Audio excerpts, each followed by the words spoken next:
Vande Gujarat.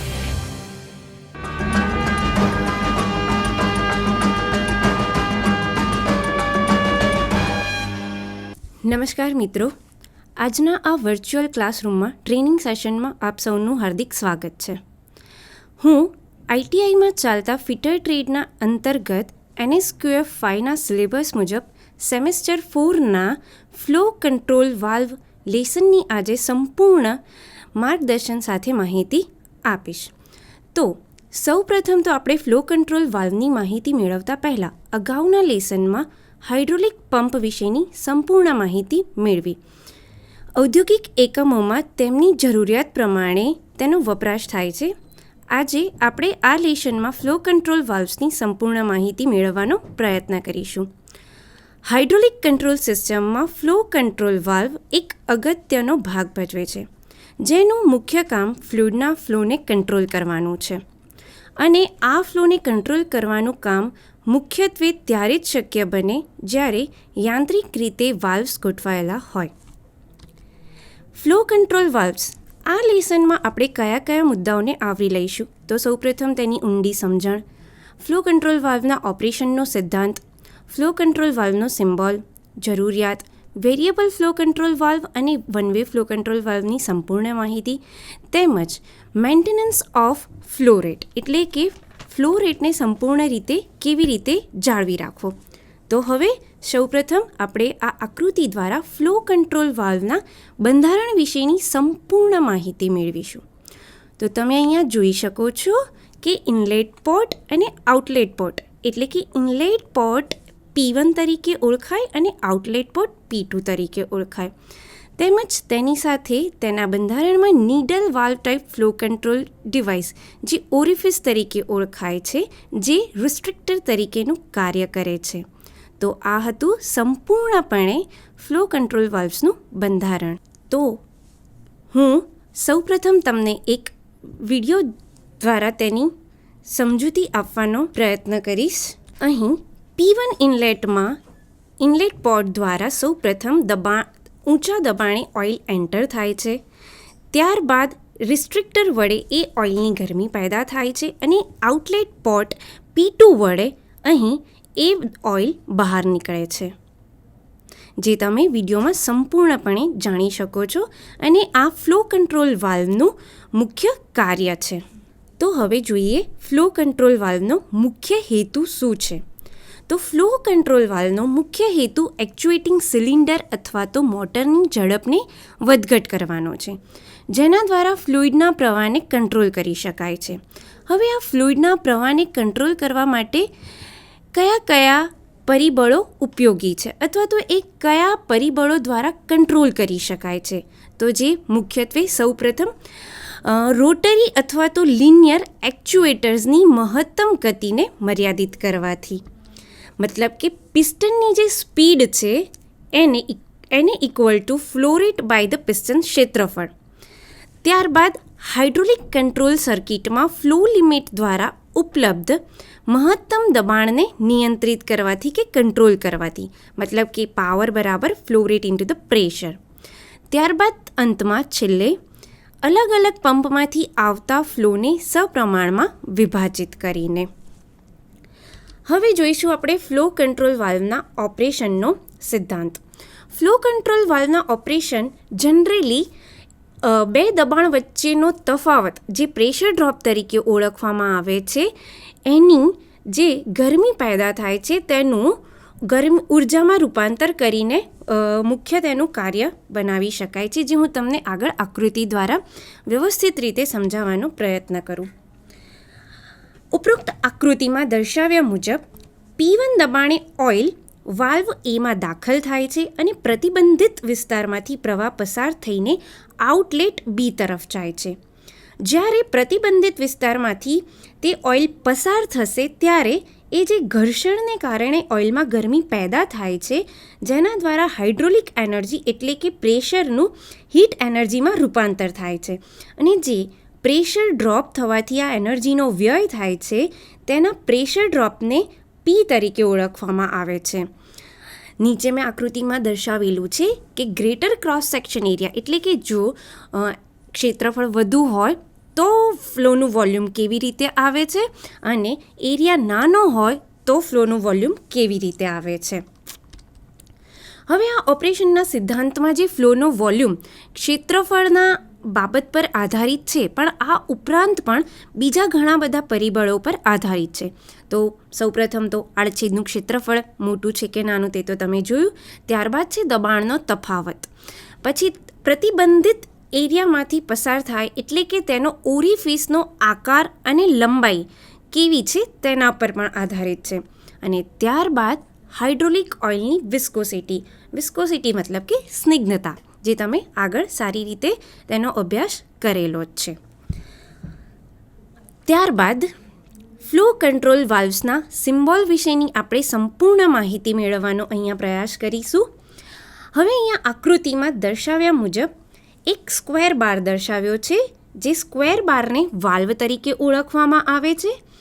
Flow line જ્યારે સ્ક્વેરમાંથી પસાર થાય છે તે ફ્લોના પ્રતિરોધને લાઇન ઉપર અથવા તો નીચે જે કર્વ દ્વારા દર્શાવવામાં આવેલ છે. કર્વ ઉપરના એરાનો મતલબ એ છે કે પ્રવાહનો અતિરોધ એડજસ્ટેબલ છે. તેમાં ઘણી વખત રિવર્સ લાઇનમાં પણ પૂર્ણ પ્રવાહ દર્શાવવામાં આવે છે.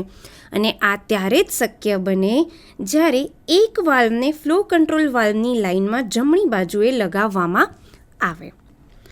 ઓકે, જો મેં તમને સમજાવ્યું. ત્યારબાદ ફ્લો કંટ્રોલ વાલ્વના સિમ્બોલમાં આગળ આપણે જોઈશું કે અહીં આકૃતિ A, B અને C દર્શાવેલું છે. જ્યારે પણ આપણે હાઇડ્રોલિક સર્કિટનું બંધારણ દર્શાવીએ છીએ ત્યારે તેને આ જ પ્રકારના સિમ્બોલ વડે તેનું પ્રેઝન્ટેશન કરવામાં આવે છે.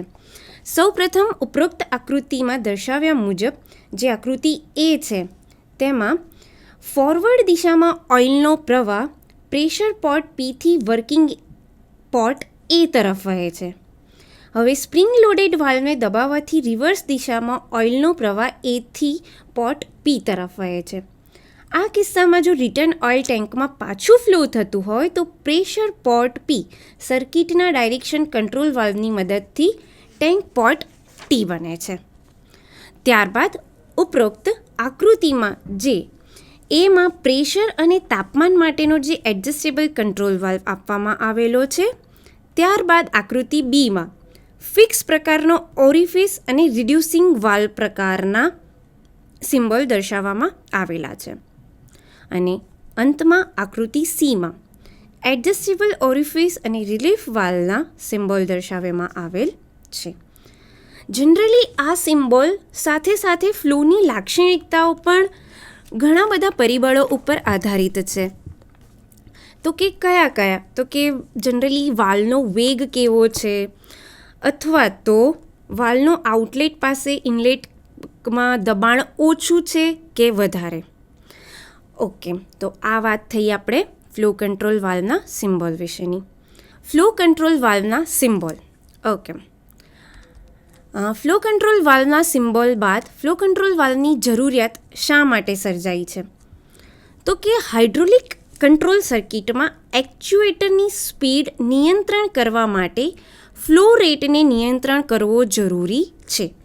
તે ખાલી વેરિયેબલ ડિલિવરી પંપ અથવા તો પ્રેશર રિલીફ વાલ્વને એડજસ્ટ કરવાથી શક્ય બને છે. પરંતુ વારંવાર જો આ એડજસ્ટમેન્ટ કરવામાં આવે તો પાવર લોસ થાય છે અથવા તો તેની કાર્યક્ષમતામાં પણ ઘટાડો થઈ જાય છે. તે માટે આપણે અલગ અલગ ફ્લો કંટ્રોલ વાલ્વની જરૂરિયાત ઊભી થાય છે. સર્કિટમાં વેરિયેબલ ફ્લો સપ્લાય કરવા માટે ફ્લો કંટ્રોલ વાલ્વને એડજસ્ટ બનાવવામાં આવે છે. અલગ અલગ ફ્લો રેટ સપ્લાય કરવા માટે ફ્લો કંટ્રોલ વાલ્વની ફેરવવાની ક્રિયાને જનરલી થ્રોટલિંગથી ઓળખવામાં આવે છે.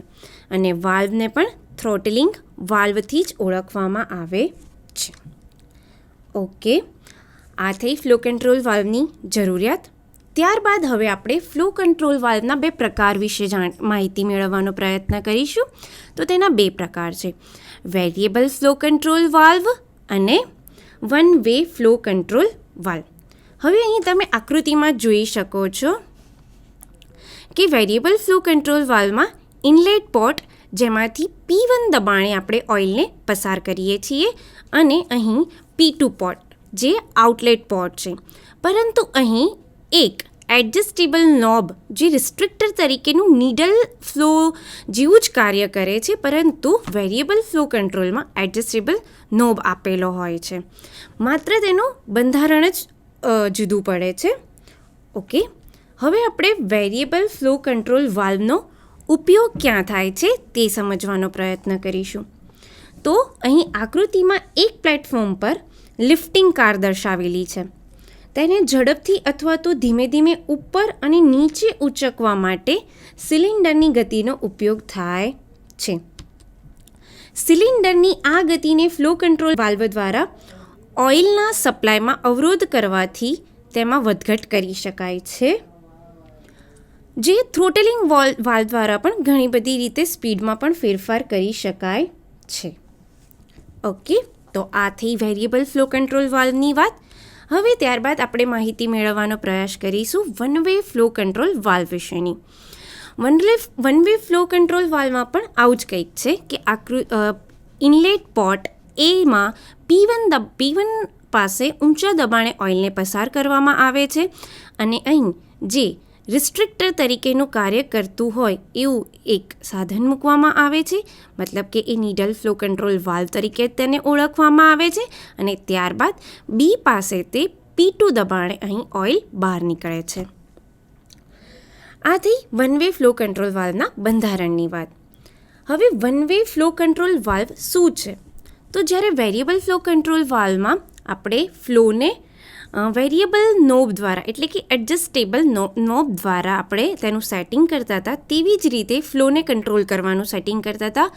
તેવી જ રીતે વન વે ફ્લો કંટ્રોલ વાલ્વમાં પણ એક જ દિશામાં જ્યારે કોઈ એડજસ્ટેબલ પ્રવાહની જરૂર હોય અને રિવર્સ દિશામાં પણ પૂર્ણ પ્રવાહની જરૂરિયાત હોય, ત્યારે જ આપણે આ પ્રકારના વન વે ફ્લો કંટ્રોલ વાલ્વની જરૂર પડે છે. અને તે ઇન્ડક્શન ચેક વાલ્વની મદદથી જ શક્ય બને છે. અહીં હવે આપણે આકૃતિમાં જોઈશું કે પોર્ટ એ દ્વારા ઓઇલના કુલ પ્રવાહને ત્યાં અવરોધવામાં આવે છે અને ફક્ત મર્યાદિત ઓઇલના પ્રવાહને આઉટલેટ પોર્ટ બીમાંથી પસાર થાય છે. આથી ત્યાં ધ્યાનમાં આવે છે કે ઓઇલ પણ સ્પ્રિંગની દિશામાં બોલ પર જ કાર્ય કરે છે.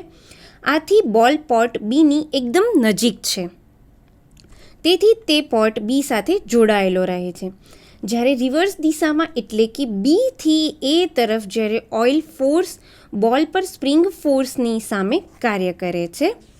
આથી જ્યારે બોલ સીટ પરથી ઉચકાય, અહીંયા જે બોલ છે જે સીટ પરથી ઉચકાઈ જાય અને અગેન ઓઇલ પોર્ટ એ તરફ ચાલ્યો જાય છે, તે જ સમયે મર્યાદિત પ્રમાણમાં ઓઇલ થ્રોટલિંગ વિસ્તારમાંથી પણ તે પસાર થાય છે અને પોર્ટ એમાં પાછું દાખલ થાય છે.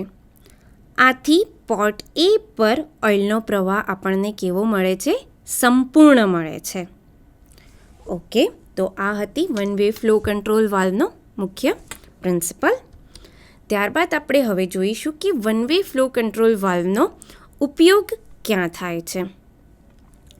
તો અહીં આકૃતિમાં ડ્રિલિંગ ઓપરેશનનો એક આંટો ફીડ મિકેનિઝમ સાથે દર્શાવેલ છે. તેમાં વર્ટિકલ દિશામાં હળવી ફીડ સિલિન્ડર દ્વારા મેળવવામાં આવે છે. તેમાં ઓઇલના પ્રવાહને અવરોધવામાં આવે છે. ફિનિશિંગ ઓપરેશન પછી ડ્રીલ હેડ ઝડપથી ઉપરની દિશામાં જાય છે. આ ત્યારે જ શક્ય બને જ્યારે ચેક વાલ્વની સામે ઓઇલના પૂર્ણ પ્રવાહ આપવામાં આવે. આ માટે એડજસ્ટેબલ રિસ્ટ્રિક્ટરની જરૂર પડે છે. ઓકે, તો હવે એડજસ્ટેબલ રિસ્ટ્રિક્ટર જે કયા બીજા આપણને કયા મુજબના હોય છે તેની પણ આપણે એક વખત માહિતી મેળવી લઈએ. એડજસ્ટેબલ રિસ્ટ્રિક્ટરના પ્રકાર: સૌપ્રથમ નીડલ રિસ્ટ્રિક્ટર, પરિઘીય રિસ્ટ્રિક્ટર, લોન્જિટ્યુડનલ રિસ્ટ્રિક્ટર, ગેપ રિસ્ટ્રિક્ટર અથવા તો જેને પોપેટ તરીકે પણ ઓળખવામાં આવે છે, હેલિક્સ સાથે ગેપ રિસ્ટ્રિક્ટર. હવે આ બધા જ રિસ્ટ્રિક્ટરની જરૂરિયાત જુદી જુદી કંટ્રોલ સિસ્ટમમાં જરૂરિયાત પ્રમાણે તેમજ બંધારણ પ્રમાણે કરવામાં આવે છે. ઓકે, એડજસ્ટેબલ રિસ્ટ્રિક્ટરની જરૂરિયાત ક્યાં અને કેવી રીતે કરવામાં આવે છે, આપણે સૌપ્રથમ પહેલાં તેની માહિતી મેળવી લઈએ. તો એડજસ્ટેબલ રિસ્ટ્રિક્ટરની જરૂરિયાત સૌપ્રથમ ફ્લોના એડજસ્ટમેન્ટ માટે. હવે આ ફ્લોનું એડજસ્ટમેન્ટ ક્યારે કરવું પડે, તો કે ફ્લોનું જે એડજસ્ટમેન્ટ છે એ જનરલી ઓરિફિસનું ક્ષેત્રફળ અને કંટ્રોલ સપાટીના ક્ષેત્રફળ પર આધાર રાખે છે. ત્યારબાદ તાપમાનમાં ફેરફાર કરવા માટે, મતલબ કે જ્યારે તાપમાનમાં ફેરફાર કરો ત્યારે ઓટોમેટિકલી હાઇડ્રોલિક ઓઇલના વિસ્કોસિટી એટલે કે સ્નિગ્ધતામાં પણ ફેરફાર કરવો પડે છે, જેથી કોઈ જ પ્રકારના પ્રતિરોધને અસર કરે નહીં. ત્યારબાદ પ્રતિરોધના બિલ્ડઅપ માટે અને અંતમાં આ એડજસ્ટેબલ રિસ્ટ્રિક્ટરની જરૂરિયાત ક્યારે અને કેવી રીતે કરવી તે પણ ખૂબ જરૂરી છે, કારણ કે આ એડજસ્ટેબલ રિસ્ટ્રિક્ટરની ડિઝાઇન જે સામાન્ય રીતે હાઇડ્રોલિક કંટ્રોલ સિસ્ટમમાં પોસાય તેવી હોવી જોઈએ. આ ઉપરાંત એડજસ્ટેબલ રિસ્ટ્રિક્ટર કોઈ પણ પ્રકારનું હોય, પરંતુ હાઇડ્રોલિક કંટ્રોલ સિસ્ટમમાં તે ઓઇલને બંને દિશામાં વહેવાની મંજૂરી આપી શકતો હોવો જોઈએ, જે ખૂબ જરૂરી છે. અને એડજસ્ટેબલ રિસ્ટ્રિક્ટરના કોઈ પણ પ્રકારમાં બંને દિશામાં પ્રવાહને વહેવાની મંજૂરી આપે તો જ હાઇડ્રોલિક કંટ્રોલ સિસ્ટમમાં ફ્લો કંટ્રોલ વાલ્વની જરૂરિયાત સફળ થાય છે. અંતમાં મેન્ટેનન્સ ઓફ ફ્લો રેટ, મતલબ કે જ્યારે હાઇડ્રોલિક કંટ્રોલ સિસ્ટમમાં પ્રવાહનો ફ્લો વધઘટ થાય છે તો તેની જાળવણી કેવી રીતે કરવી, આપણે સૌપ્રથમ માહિતી તેની મેળવી લઈએ. તો ફ્લો કંટ્રોલ વાલ્વમાંથી આવતા ફ્લોનું મૂલ્ય એ શેના ઉપર આધાર રાખે છે, તો કે થ્રોટલ માર્ગ, પ્રેશરના તફાવત, ઓઇલની વિસ્કોસિટી અને તાપમાનના સેટિંગ પર આધાર રાખે છે. હવે વિસ્કોસિટી અને પ્રવાહના માર્ગને અચળ રાખવામાં આવે છે જ્યારે પ્રેશરનો તફાવત જ થ્રોટલ દ્વારા પ્રવાહના મૂલ્યને અસર કરે છે. જો ફ્લો અચળ હશે તો જ પ્રેશર તફાવત પણ અચળ રહેશે. આ સિદ્ધાંત પર કાર્ય કરતા ફ્લો કંટ્રોલ વાલ્વને pressure compensate flow control valve તરીકે પણ ઓળખવામાં આવે છે, અને આ પ્રકારના વાલ્વને બંને દિશામાં ઓપરેટ કરી શકાય છે. આ ઉપરાંત ફ્લો અચળ હોય છતાં પણ જો પ્રેશર તફાવત અચળ ન રહેતો હોય અને આવા સિદ્ધાંત ઉપર કાર્ય કરતો ફ્લો કંટ્રોલ વાલ્વ હોય તો તેને કયા નામથી ઓળખવામાં આવે છે, તો તેને pressure compensate flow control valve તરીકે પણ ઓળખવામાં આવે છે. અને આ પ્રકારના વાલ્વમાં પણ બંને દિશામાં આપણે ફ્લોને ઓપરેટ કરી શકીએ છીએ. અંતમાં આપણે હવે ફ્લો કંટ્રોલ વાલ્વ વિશેની સંપૂર્ણ માહિતી મેળવી, તો આ સાથે તેના સ્વાધ્યાયમાં હું તમને કેટલાક સવાલ પૂછીશ જે તમને સંપૂર્ણપણે આવડે એવી આશા રાખું છું. તો સૌપ્રથમ ફ્લો કંટ્રોલ વાલ્વનો હાઇડ્રોલિક અને કંટ્રોલ સિસ્ટમમાં ઉપયોગ સમજાવો. તો શું છે તેનો ઉપયોગ એ તમે જાણી ગયા હશો. હવે ફ્લોનું વોલ્યુમ કઈ બાબતો ઉપર આધાર રાખે છે, ત્યારબાદ થ્રોટલિંગ વાલ્વ એટલે શું, હાઇડ્રોલિક સર્કિટમાં ફ્લો રેટને કંટ્રોલ કરવા માટે શું કરવું જોઈએ, અંતમાં ફ્લો કંટ્રોલ વાલ્વને કયા કાર્ય દ્વારા કંટ્રોલ કરી શકાય છે. તો અંતમાં ફ્લો કંટ્રોલ વાલ્વના આ લેસનમાં તમે શું શીખ્યા જે આપણે આજે જણાવી દઈએ અને એક વખત તેને યાદ કરી લઈએ. તો ફ્લો કંટ્રોલ વાલ્વની હાઇડ્રોલિક કંટ્રોલ સિસ્ટમમાં જરૂરિયાત શું છે, આ ઉપરાંત તેના ઓપરેશનનો સિદ્ધાંત શું છે, અર્થાત કે ફ્લો કંટ્રોલ વાલ્વ કયા પ્રિન્સિપલ પર કાર્ય કરે છે. ત્યારબાદ ફ્લો કંટ્રોલ વાલ્વની હાઇડ્રોલિક કંટ્રોલ સિસ્ટમમાં જરૂરિયાત ક્યાં છે તેની પણ આપણે સંપૂર્ણ માહિતી મેળવી. આ ઉપરાંત હાઇડ્રોલિક કંટ્રોલ સિસ્ટમના બંધારણમાં તેને દર્શાવવા માટે આપણે જુદા જુદા સિમ્બોલનો પણ અભ્યાસ કર્યો. ત્યારબાદ આપણે ફ્લો કંટ્રોલ વાલ્વના વેરિયસ પ્રકારના ટાઈપ્સ એટલે કે વેરિયેબલ ફ્લો કંટ્રોલ વાલ્વ અને one way flow control valve, જેની વિશે પણ આપણે સંપૂર્ણ માહિતી મેળવી, અર્થાત તેની જરૂરિયાત ક્યાં છે તે સમજ્યા. અંતમાં એડજસ્ટેબલ રિસ્ટ્રિક્ટરના પ્રકાર કેટલા છે, આ ઉપરાંત એડજસ્ટેબલ રિસ્ટ્રિક્ટરની જરૂરિયાત હાઇડ્રોલિક કંટ્રોલ સિસ્ટમમાં ક્યાં છે તેની પણ આપણે સંપૂર્ણ માહિતી મેળવી. અને આ ઉપરાંત હાઇડ્રોલિક કંટ્રોલ સિસ્ટમમાં સતત ફ્લો રેટને કેવી રીતે ડ્યુરિંગ ધ પ્રોસેસ જાળવી રાખવો તે પણ આપણે અંતમાં જોઈ લીધું છે. આ સાથે મને સંપૂર્ણ રીતે આશા છે કે આજનું આ ચેપ્ટર ફ્લો કંટ્રોલ વાલ્વ વિશેની સંપૂર્ણ માહિતી આજે મેં જે આપી છે તે જ તમને બરાબર સમજાઈ હશે. નમસ્કાર મિત્રો.